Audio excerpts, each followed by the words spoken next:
All right, let's get into the review for Superman 3.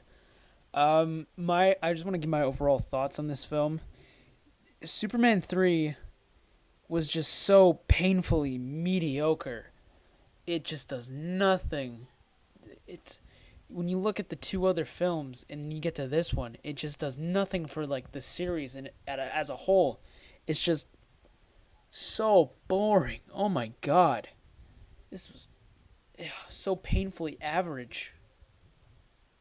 So, anyways, this film was directed by Richard Lester, and the basic gist of the story is that Clark Kent has gone back to Smallville, and he's basically going to his high school reunion, and he's getting back to his roots in Smallville. He meets up with his high school crush, Lana Lang, and while Clark Kent is in Smallville, a series of events happen that are caused by a kind of a character who's kind of down on his luck, played by Richard Pryor, and he finds out that he has really good computer hacking skills, and he gets employed by some billionaire tycoon called Ross Weber, and basically Ross is just making him go around to different computers and then helping him obtain wealth, and that's essentially what the movie is. It's not really like Superman has a villain and then he faces off against, like, it's just basically Ross creates conflict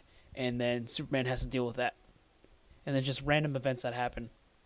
So I'm going to talk about the good right now.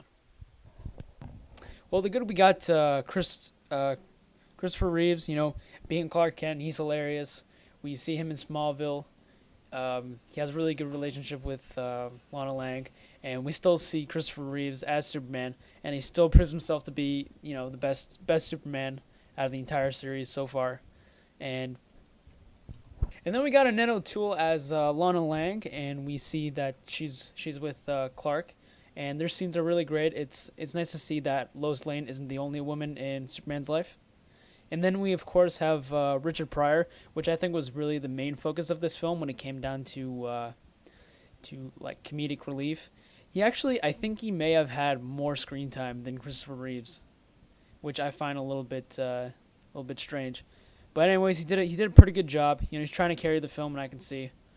Now the bad, there is unfortunately a lot of bad. Well, let's talk about the evil Superman metaphor that they have right here. In this scene, we see evil Superman and Clark Kent. Just basically, it's a big metaphor. They're just having a fight to the death.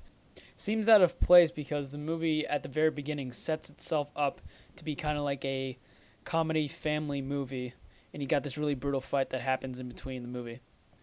And then, of course, this one scene where he laser beams a mirror, but as we established in the second film, you can use a mirror to deflect the laser beams. Like, the director forgot about the second film.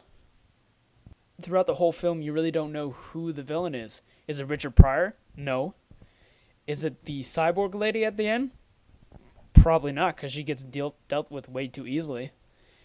Is it Ross Weber? No, he just seems like he wants money. He doesn't want to actually go after Superman. He doesn't have a plan to go after Superman, not like Lex Luthor does in the other two films. So it's really so undefined. It's just those three characters are there to cause conflict with Superman's character. We can also say evil Superman is also there to cause conflict for the actual Superman. But there really is an undefined villain, and that's kind of annoying and really just does not work well with the film. So this film wasn't the worst, but I still got to give it a 4.5 out of 10. It was disappointing coming off the first and second films, and just not good at all. Well, anyways, if you want to check out any of the other reviews, click any of the posters to go to that movie review, and make sure to like and subscribe. Hit that subscribe button. Make sure you check out Comic Book Time as I review comic books weekly, and I'll see you next time. Thanks for watching.